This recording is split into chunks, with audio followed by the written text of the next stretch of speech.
नमस्कार दोस्तों। स्वागत है आपका मेरे channel not only for astro पर। और हम लोग भारतीय इतिहास का अध्ययन कर रहे थे और भारतीय इतिहास के अंतर्गत उसकी शाखा आधुनिक भारत के इतिहास का अध्ययन कर रहे थे। तो मैं आपको बताना चाहूँगा कि मेरे पिछले वीडियोस में मैंने आपको यूरोपीय कंपनियों का आगमन, बंगाल के नवाब, ब्रिटिश ईस्ट इंडिया कंपनी, क्षेत्रीय राज पंजाब तथा मैसूर, गवर्नर, यहाँ तक अध्ययन हम लोगों ने कर लिया था। इसके बाद गवर्नर, गवर्नर जनरल और वायसराय, ये टॉपिक आज मुझे शुरू करना था। हम लोग इसी क्रम में आगे बढ़ेंगे। गवर्नर, गवर्नर जनरल और वायसराय। जैसा कि दोस्तों मैंने अपने पिछले वीडियो में आपको कहा था कि रियासतों के प्रति प्रमुख ब्रिटिश नीतियाँ, ये टॉपिक थोड़ा सा ब्रॉड टॉपिक है और इसको मैं आपको इसके लिए मैं एक अलग वीडियो बनाऊंगा। फ़िलहाल मैं आपको जो मोटा मोटा सारांश ब्रीफ में होता है वो मैं आपको इस वीडियो में बता देता हूँ। देखिए दोस्तों, ब्रिटिश साम्राज्य के विस्तार के लिए अंग्रेज़ों ने कुछ नीतियाँ बनाई थी, जिसमें उनकी कुछ प्रमुख नीतियाँ थी। वो ये 5 नीतियाँ थीं। इसको कैटेगराइज किया गया है वर्षों में, मतलब 1740 से 1765 ईस्वी तक उनकी समानता के लिए संघर्ष की नीति चल रही थी। मतलब कि कंपनी ने यहाँ इन वर्षों में अपने अधिकार को बढ़ाने के लिए समानता के लिए संघर्ष किया। मतलब कंपनी ने ये कहा कि हमको भी समानता का दर्जा दिया जाए, व्यापार करने का, अधिकार करने का, समानता का दर्जा दिया जाए। तो यहाँ पे कंपनी द्वारा समानता के लिए संघर्ष देखा जाता है। इसके बाद 1765 से 1813 ईस्वी के मध्य, ये जब बक्सर का युद्ध समाप्त होता है, बक्सर और प्लासी का युद्ध समाप्त होने के बाद, इलाहाबाद की संधि होने के बाद 1765 ईस्वी से 1813 ईस्वी के बीच में ब्रिटिश सरकार की कंपनी की एक सुरक्षा प्रकोष्ठ की नीति, या इसको घेरे की नीति के नाम से भी जाना जाता है, ये देखी जाती है। इसमें दोस्तों घेरे की नीति का मतलब है, जैसे कि नाम से ही पता चल रहा था, घेरा मतलब एक सुरक्षा के लिए घेरा बना लेना। मतलब यहाँ इस नीति के अंतर्गत कंपनी ने जो राज्य जीते थे उनके आसपास के राज्यों को, अपने आसपास के राज्यों को भी मिलाने का प्रयास किया और एक घेरा बनाने का प्रयास किया कि जो है उनके जहाँ पर उनका अधिकार था, बंगाल में, बिहार में, उसके आसपास के राज्य उन्होंने मिलाने का कोशिश किए और एक तरह से सुरक्षा की नीति अपनाई। मतलब कि एक तरह से हम ये देख सकते हैं कि यहाँ पर कंपनी का अप्रत्यक्ष शासन व्यवस्था देखने को मिलती है। और अप्रत्यक्ष शासन मतलब अप्रत्यक्ष रूप से यहाँ पर कंपनी शासन कर रही थी। इसके बाद हम आगे बढ़ते हैं दोस्तों। 1813 से ये यहाँ पे 1813 से हमको एक्ट देखने शुरू हो जाते हैं, देखने को मिलते हैं। 1813 से 1857 के बीच की जो नीति थी, इसको दोस्तों हम अधीनस्थ पार्थक्य या अधीनस्थ पृथक्करण, कहीं कहीं पृथक्करण भी लिखा जाता है, अधीनस्थ पृथक्करण की नीति या अधीनस्थ पार्थक्य की नीति के नाम से जानते हैं। जैसा कि नाम से ही हमको क्लियर हो रहा है दोस्तों, यहाँ इस नीति के अंतर्गत जो ब्रिटिश सरकार के अधीन राज्य थे ब्रिटिश कंपनी के, ईस्ट इंडिया कंपनी के जो अधीन राज्य थे वो उस उन राज्यों को पृथक करने का, पृथक मतलब अलग अलग करने की नीति अपनाई गई। 1813 से हम देखते हैं चार्टर एक्ट शुरू हो जाते हैं। 1813 का चार्टर एक्ट और 1833 का चार्टर एक्ट, इसमें कंपनी का एकाधिकार समाप्त हो जाता है। ये मैं जब चार्टर एक्ट आपको बताऊंगा तब उसमें बताऊंगा पूरा क्लियर कि यहाँ पर कंपनी अपना व्यापार करने का एकाधिकार खो देती है। केवल चाय और चीनी के साथ व्यापार करने का अधिकार उसके पास रह जाता है 1813 के एक्ट के अनुसार। और 1833 के चार्टर एक्ट में भी उसका एकाधिकार व्यापार करने का समाप्त हो जाता है, उस पर और रिस्ट्रिक्शंस लागू हो जाते हैं। दोस्तों हम यहाँ पर बात करेंगे इस नीति की, तो इसमें 1857 की क्रांति के पहले तक जितने राज्य इनके अधीन थे उसको अलग अलग करने की नीति अपनाई गई। एक तरह से यहाँ पर समझ लीजिए जैसे घेरे की नीति में अप्रत्यक्ष शासन था, इस नीति में प्रत्यक्ष शासन देखने को मिलता है। प्रत्यक्ष कंपनी का प्रत्यक्ष शासन हमको नज़र आता है। जैसे हम यहाँ पर देखेंगे, यहाँ पर लॉर्ड वेलेजली और लॉर्ड डलहौजी के द्वारा कुछ नीतियाँ अपनाई गई। जैसे लॉर्ड वेलेजली सहायक संधि के द्वारा राज्यों को अपने में मिलाते हैं और लॉर्ड डलहौजी कुशासन व्यवस्था और व्यवगत सिद्धांत, जिसको गोद का सिद्धांत भी बोलते हैं, उसके जरिए राज्यों को अपने में मिलाने का कोशिश करता है लॉर्ड डलहौजी। तो हम सहायक संधि के बारे में अभी पढ़ेंगे थोड़ा सारांश में, और लॉर्ड डलहौजी और इन सब के बारे में हम पढ़ेंगे क्योंकि गवर्नर जनरल वायसराय हमारा टॉपिक है, तब मैं आपको और बताऊंगा। अभी हम इसको ब्रीफ में समझ रहे हैं। देखिए 1857 के में क्रांति होती है, 1857 की पहली क्रांति। इसके बाद 1858 से 1935 के अंतर्गत जो नीतियाँ होती हैं, इसमें 1857 के बाद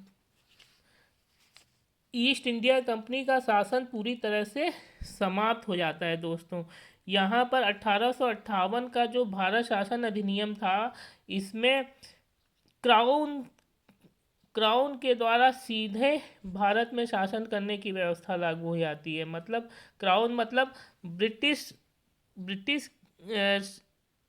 ब्रिटेन की गद्दी पर जो महारानी बैठी थी, वो सीधे भारत पर सीधे शासन करने लगती हैं और कंपनी का बीच में काम समाप्त हो जाता है।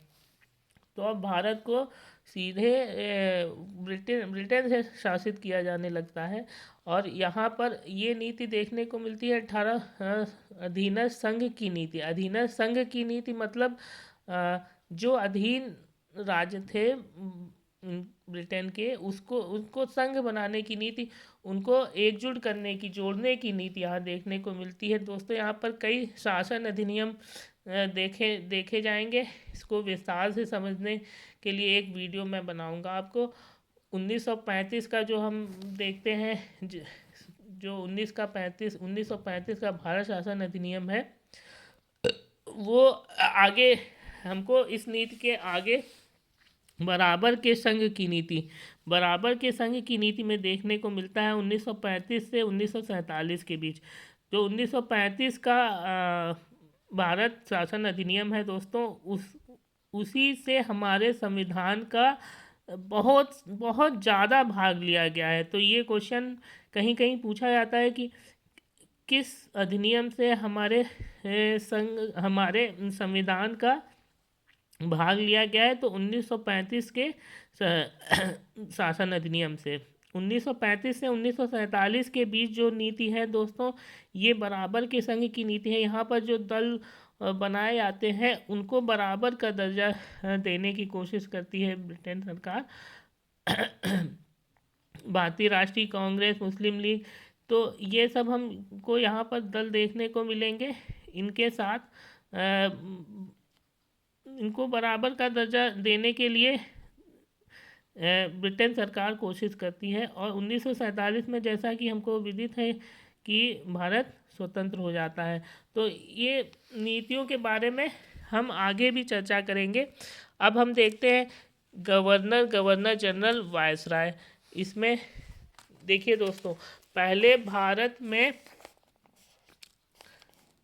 वॉरेन हेस्टिंग्स जो था वो बंगाल का प्रथम गवर्नर जनरल नियुक्त हुआ था माना जाता है।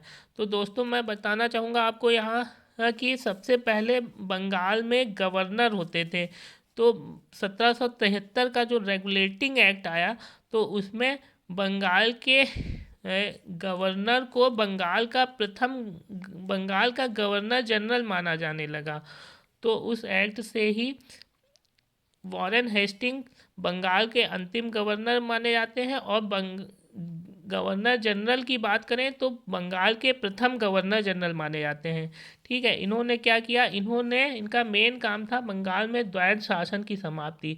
दोस्तों द्वैध शासन का मतलब होता है दो तरह से शासन, मतलब द्वैध मतलब दो, मतलब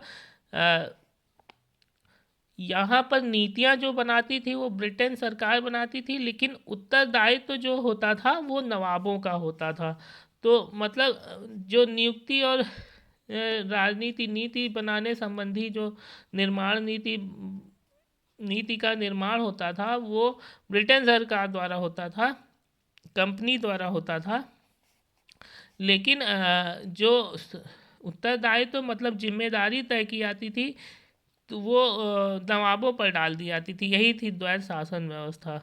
तो इसको ख़त्म करने का काम किसने किया, वॉरेन हेस्टिंग्स ने। दोस्तों ये क्वेश्चन आता है, द्वैध शासन व्यवस्था की समाप्ति किसने करी, वॉरेन हेस्टिंग्स ने। स्थानांतरण राजकीय कोषागार का मुर्शिदाबाद से कलकत्ता, इन्होंने राजकीय कोषागार का स्थानांतरण करवाया, मुर्शिदाबाद में था, कलकत्ता में करवाया।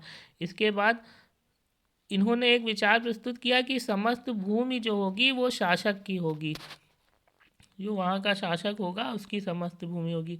परीक्षण और अशुद्धि राजस्व सुधारों के लिए इन्होंने राजस्व सुधारों के लिए परीक्षण करवाए और उसमें अशुद्धियाँ निकलवाई कि जो भी खामियां थी, गलतियां थी, उसमें सुधार करवाए। 1774 जो रेगुलेटिंग एक्ट 1773 में आया था वो 1774 में पारित हुआ। दोस्तों आया 73 में था लेकिन पारित हुआ 74 में। तो उसी का ये था कि उसी में बंगाल के गवर्नर को बंगाल का प्रथम गवर्नर जनरल नियुक्त किया गया और वो थे वॉरेन हेस्टिंग्स। और ये एकमात्र ऐसे तत्कालीन गवर्नर जनरल थे जब इनको महाभियोग के मुकदमे का सामना करना पड़ा। ये क्वेश्चन आता है दोस्तों कि किस गवर्नर जनरल को महाभियोग का सामना करना पड़ा था, महाभियोग के मुकदमे का वॉरेन हेस्टिंग्स को। आगे बढ़ते हैं दोस्तों, लॉर्ड कॉर्नवालिस जो थे, कानून की विशिष्टता का नियम भारत में लागू। इन्होंने क्या किया, इन्होंने कानून को विशिष्ट दर्जा दिया और कानून की विशिष्टता का नियम भारत में लागू करवाया। कॉर्नवालिस संहिता प्रस्तुत, इन्होंने अपनी एक कोड ऑफ कंडक्ट कॉर्नवालिस संहिता नाम से प्रस्तुत करवाई और शक्तियों के पृथक्करण पर आधारित। जो ये संहिता थी ये किस पर आधारित थी, शक्तियों के पृथक्करण पर आधारित थी। मतलब कि शक्तियों का अलग अलग व्यवस्था की जाएगी, जैसे कर लेने की, न्याय प्रशासन की, ये दोनों व्यवस्थाएं अलग अलग होंगी। ठीक है दोस्तों, आगे देखेंगे भारत की संविधाबद्ध सिविल सेवा का प्रारंभ करवाया इन्होंने। ठीक है, किसने, लॉर्ड कॉर्नवालिस ने। और इनकी मृत्यु कब हुई, 5 अक्टूबर 1805 को गाजीपुर में इनकी कब्र है। ये क्वेश्चन पूछा जा सकता है कि गाजीपुर में किस गवर्नर जनरल की कब्र है, तो लॉर्ड कॉर्नवालिस की। ठीक है दोस्तों, आगे बढ़ते हैं। देखिए जैसे अभी मैंने थोड़ी देर पहले आपसे चर्चा की थी कि लॉर्ड वेलेजली जो 1798 से 1805 तक रहा था गवर्नर इसने क्या किया था, इसने सहायक संधियां अपनाई थी कुछ राज्यों को अपने मिलाने के लिए। कौन कौन से राज्य थे? अवध को 1765 में मिलाया गया दोस्तों, सन याद रखिएगा 1765 में इसको सहायक संधि से के द्वारा कंपनी ने हड़पा था। इसके बाद पेशवा से करी सहायक संधि, भोसले बरार क्षेत्र में भोसले से करी, सिंधिया जो थे उनसे करी सहायक संधि, और हैदराबाद में निजाम से करी, मैसूर के शासकों से सहायक संधि करी, टीपू सुल्तान, हैदर अली, और तंजौर क्षेत्र में करी सहायक संधि, और हैदराबाद में करी, यही हैदराबाद निजाम। दोस्तों ये सहायक संधि 1798 से 1805 ईस्वी तक करी गई थी। ठीक है दोस्तों, इसके जो इसको ब्रीफ में ये समझ लीजिए, इतने लॉर्ड वेलेजली मुख्य था, इसी ने सहायक संधि करी थी और इन राज्यों से करी थी। अवध क्षेत्र में पेशवा लोगों से, भोसले लोगों से, बरार क्षेत्र में भोसले लोग जो थे, सिंधिया जो थे मध्य प्रदेश के सिंधिया होते हैं ना, उनसे, हैदराबाद के निजाम, मैसूर शासकों से, तंजौर शासकों से, इनसे सबसे सहायक संधि करी थी। ठीक है, इसके बाद हम आगे बढ़ते हैं लॉर्ड विलियम बेंटिंक, इसके बारे में थोड़ा पढ़ते हैं। लॉर्ड विलियम बेंटिंक दोस्तों, लॉर्ड विलियम बेंटिंक को एक समाज सुधारक गवर्नर जनरल माना जाता है, क्योंकि इसने बहुत सी प्रथाओं को कुप्रथाओं को समाप्त करवाने का काम किया था। इसने कार्यभार ग्रहण किया जुलाई 1828 ईस्वी में। सती प्रथा को समाप्त करवाने में इसने भूमिका निभाई, बालिका शिशु वध को समाप्त करने के लिए प्रयत्न किया, ठगी का अंत किया, और भारतीय रियासतों के प्रति यथासंभव तटस्थता की नीति अपनाई। दोस्तों ये क्वेश्चन बहुत इम्पोर्टेंट है, ये सब पूछे जाते हैं कि सती प्रथा का अंत, बालिका शिशुवध को समाप्त करने की प्रथा का अंत, ठगी का अंत, इसको करने में किस गवर्नर जनरल ने सहायता की थी? लॉर्ड विलियम बेंटिंक ने। ठीक है दोस्तों, आगे हम देखेंगे 1833 का जो चार्टर एक्ट था उसमें यही प्रावधान था, ये था कि जो बंगाल का, देखिए दोस्तों यहाँ अभी तक 1774 के रेगुलेटिंग एक्ट में बंगाल का गवर्नर जनरल बनाया जाने लगा था, गवर्नर से गवर्नर जनरल। तो प्रथम गवर्नर जनरल कौन था? Warren Hastings. इसके बाद 1833 का जो चार्टर एक्ट आता है, 1833 के एक्ट में इसको लॉर्ड विलियम बेंटिंक को बंगाल के गवर्नर जनरल से भारत का प्रथम गवर्नर जनरल बनाया जाता है। बंगाल का ये अंतिम गवर्नर जनरल माना जाता है और इस एक्ट से भारत का प्रथम गवर्नर जनरल माना जाता है। ठीक है दोस्तों, तो ये क्वेश्चन आता है कि भारत का प्रथम गवर्नर जनरल कौन नियुक्त हुआ? Lord William Bentinck. इसने ही ठगों की विरुद्ध कार्यवाही भी इसी ने करवाई थी। तो लेकिन इसने नियुक्ति किसकी की थी? कैप्टन स्लीमैन की नियुक्ति की थी। ये क्वेश्चन भी आता है कि ठगों की विरुद्ध कार्रवाई के लिए किस कैप्टन की नियुक्ति की गई? कैप्टन स्लीमैन की लॉर्ड विलियम बेंटिंक ने करी। और 1831 ईस्वी में मैसूर का इसने अंग्रेजी राज्य में विलय कर दिया। मैसूर का अंग्रेजी राज्य में विलय कर दिया। 1834 ईस्वी में कुर्ग और कछार का विलय कर दिया। ठीक है, ये हम लॉर्ड विलियम बेंटिंक के बारे में पढ़ रहे हैं। और इसने क्या काम किया? अफीम के व्यापार को नियमित तथा अनुपत्रित करके केवल बम्बई बंदरगाह से ही निर्यात करवाया। मतलब अफीम का जो व्यापार होता था उसको नियमित और अनुपत्रित मतलब लिखा पढ़ी में, अब वो लीगल हो, लिखा पढ़ी में बम्बई बंदरगाह से अफीम का निर्यात होने लगा। इसके बाद इसने और क्या किया? निजाम नासिरुद्दौला के कहने पर हैदराबाद से अंग्रेज अधिकारी को वापस बुलाया। निजाम नासिरुद्दौला थे, उनके कहने पर हैदराबाद से एक अंग्रेज अधिकारी को इन्होंने वापस बुलाया, लॉर्ड विलियम बेंटिंक। तो अब लॉर्ड विलियम बेंटिंक के आगे बढ़ेंगे लॉर्ड डलहौजी, ये बहुत इंपॉर्टेंट है दोस्तों। लॉर्ड डलहौजी, लॉर्ड डलहौजी के बारे में देखेंगे। लॉर्ड डलहौजी का कार्यकाल 1848 ईस्वी से 1856 ईस्वी तक रहता है। इसने अवध का विलय करवाया।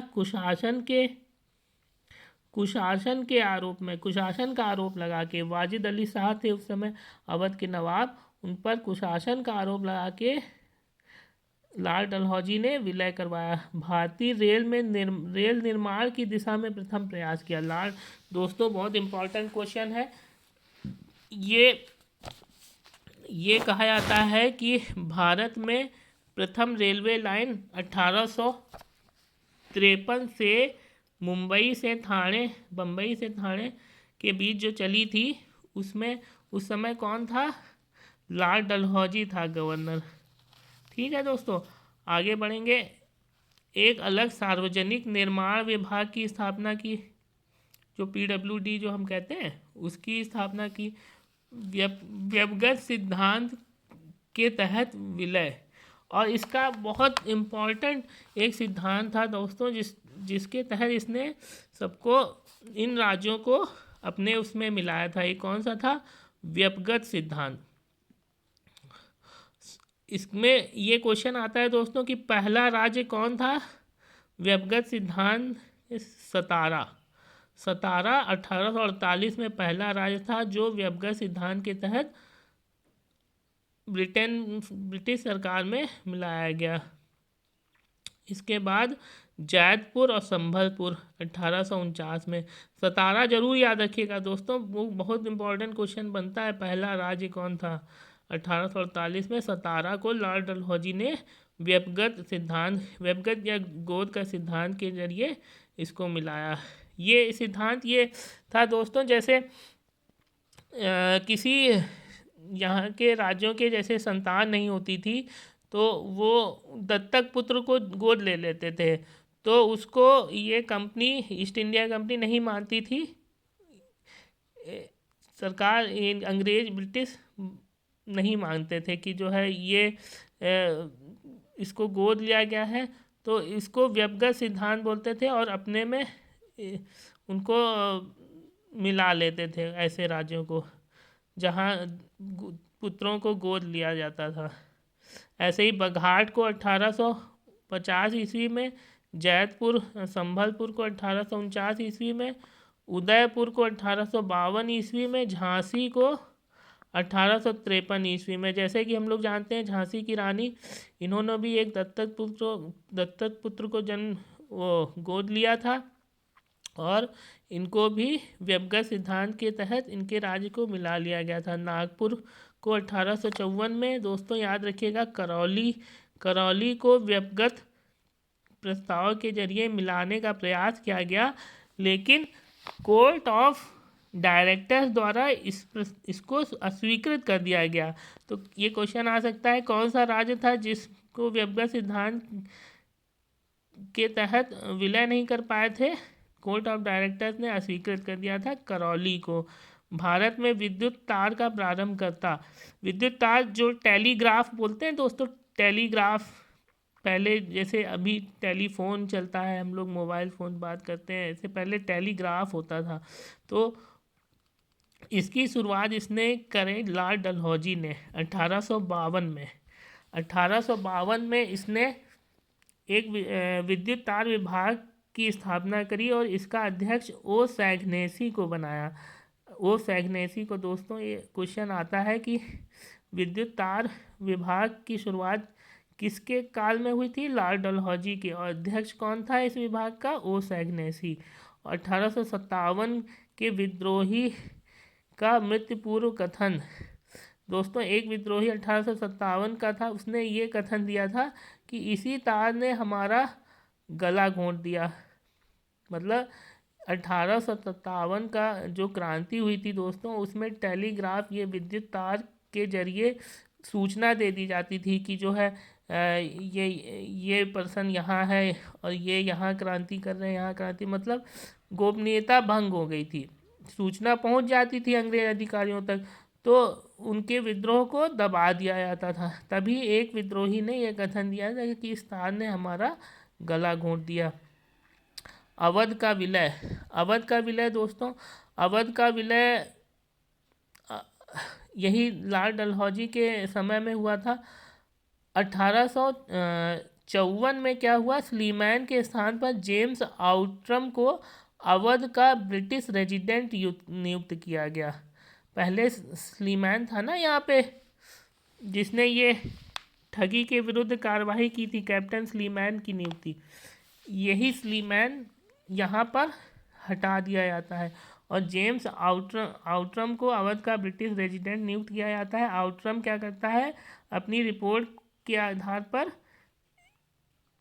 इसी के रिपोर्ट को, आउट्रम की रिपोर्ट को अवध के अधिग्रहण का आधार बनाया गया।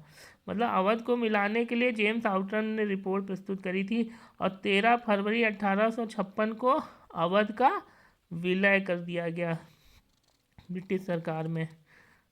ठीक है दोस्तों, अब हम आगे बढ़ेंगे। ये लाल डलहौजी के बारे में हमने जाना। अब हम जानेंगे लॉर्ड कैनिंग के बारे में। लॉर्ड कैनिंग ने क्या किया था, लॉर्ड कैनिंग ब्रिटिश भारत का प्रथम वायसराय था। दोस्तों जैसा कि मैंने बताया, पहले बंगाल के गवर्नर होते थे, तो बंगाल के गवर्नर से 1774 ईस्वी में रेगुलेटिंग एक्ट जो पारित हुआ, उसमें पूरे भारत का गवर्नर बंगाल के गवर्नर से बंगाल का गवर्नर जनरल होने लगा। और उसके बाद 1833 ईस्वी का जो चार्टर एक्ट लागू हुआ, उससे बंगाल के गवर्नर जनरल से भारत का गवर्नर जनरल होने लगा, जो लॉर्ड विलियम बेंटिंग प्रथम था। और यहाँ वारेन हेस्टिंग प्रथम था, बंगाल का प्रथम गवर्नर जनरल। इसके बाद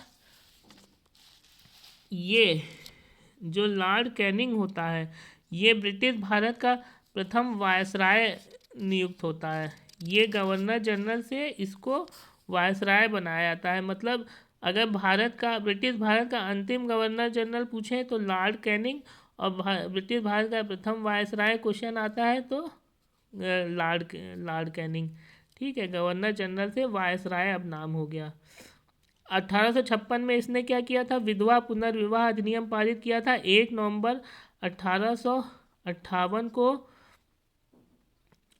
ये क्वेश्चन आता है दोस्तों कि विधवा पुनर्विवाह अधिनियम किसने और कब पारित करवाया, 1856 में लॉर्ड कैनिंग ने। और 1 नवंबर 1858 को महारानी की उद्घोषणा हुई कि इलाहाबाद में महारानी की उद्घोषणा को इलाहाबाद में लॉर्ड कैनिंग द्वारा ही उद्घोषित किया गया था। यही था महारानी की उद्घोषणा कि अब ब्रिटिश ईस्ट इंडिया कंपनी का शासन समाप्त हो गया है और भारत का शासन सीधे ब्रिटिश शाही ताज के अंतर्गत लाए जाने की घोषणा की गई। मैंने बताया था अभी दोस्तों आपको कि 1858 का जो अधिनियम था, उसके तहत यही घोषणा की गई, सीधे क्राउन से भारत का शासन ब्रिटिश शाही ताज से किया जाएगा, मतलब महारानी के द्वारा किया जाएगा। ईस्ट इंडिया कंपनी का शासन समाप्त हो गया।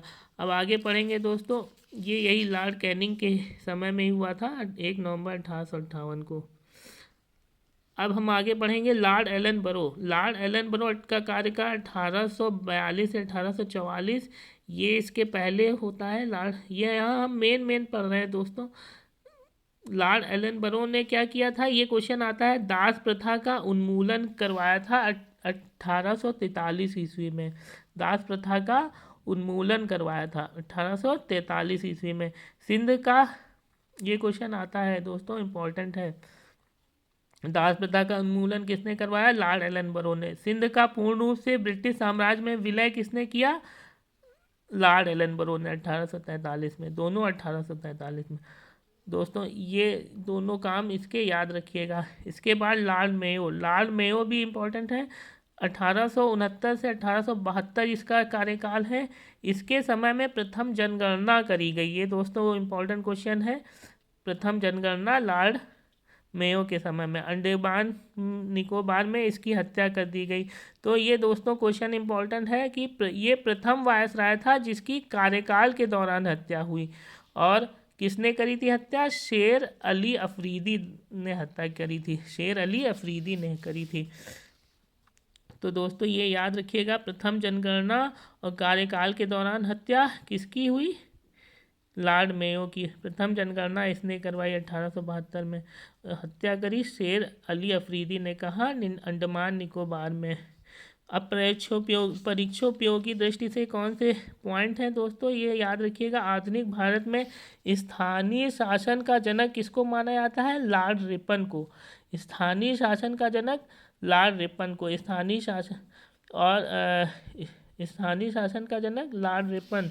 और ये क्वेश्चन भी द्वैध शासन की समाप्ति, जो मैंने यहाँ बताया था ना आपको, द्वैध शासन की समाप्ति बंगाल में किसने करी? वारेन हेस्टिंग्स ने। ये भी इम्पोर्टेंट है। और स्थानीय स्वशासन का जनक किसको माना जाता है? लॉर्ड रिपन को। 1861 में प्रथम पुरातात्विक सर्वेक्षण नियुक्त हुए।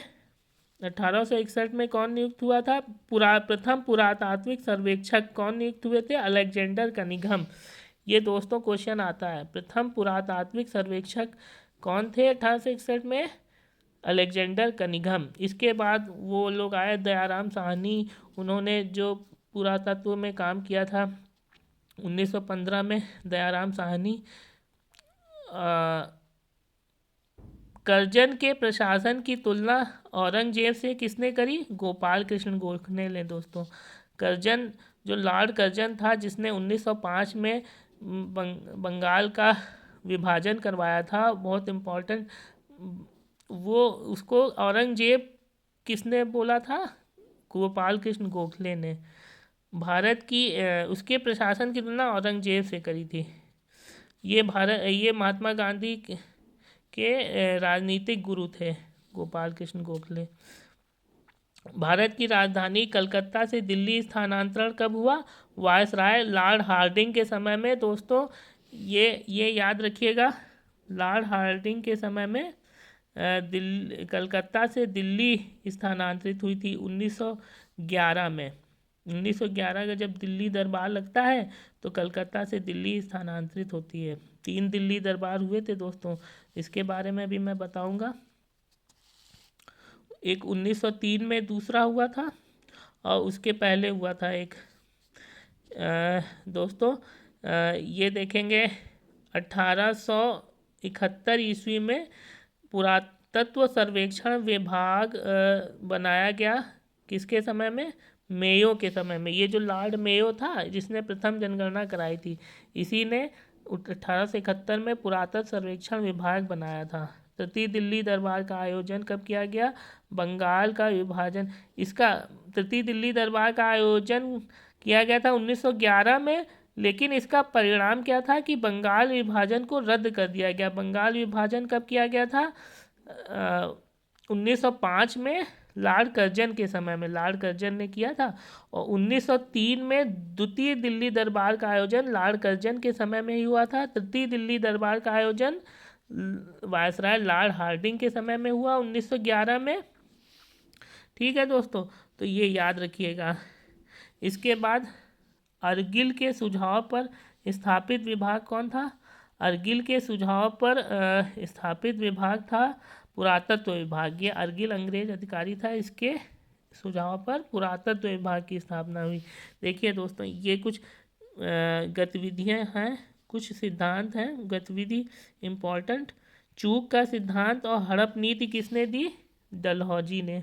वही व्यपगत सिद्धांत या व्यपगत सिद्धांत या गोद का सिद्धांत और चूक का सिद्धांत, हड़प नीति किसने दी? डलहौजी ने। और सहायक